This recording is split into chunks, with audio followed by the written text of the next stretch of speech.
What's up, beautiful world? We are Scalplogic, and today we wanted to discuss, is subtle pigmentation, is scalp micropigmentation, are these things, are they a tattoo? Is it a tattoo? Nicole?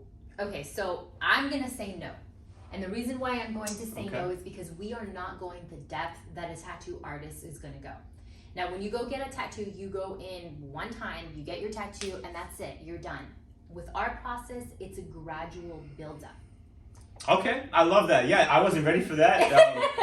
I love how organic we are to the audience, and I think let's give them this live, fresh version. I disagree to some extent. It's a form of tattooing, so I guess we're saying the same thing in different ways. But you're right. It's not a traditional tattoo.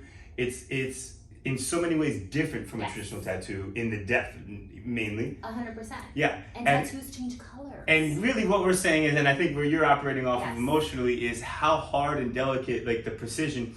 Tattoos are hard. Portrait tattoos are probably the hardest tattoos to do. I mean, of course, there's so many variations, but just in general, to make a picture come to life on someone's skin is very challenging. It's a lot harder than making like a dragon or a head or whatever, other forms of tattooing.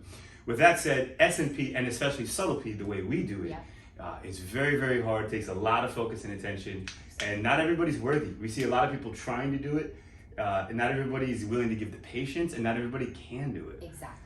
But I would also say, if you see a tattoo 5 years down the road versus subtle pigmentation, there's no comparison. It doesn't look the same. It doesn't evolve the same way. I see what you're saying. And again, the depth is so much different. You're saying it's two different things altogether. I love that. That's really what I feel. Yeah, cool. Guys, I'd love to hear your comment. You know, that's been a big taboo word in our industry. You've been in it about 5 years. I'm going on over 10, let's just say. Especially the Latin culture. That you hear tattoo and they're like, I'm out. Exactly. People think it's gang. It's going to be a tattoo on your neck. Exactly. It's very delicate conversation.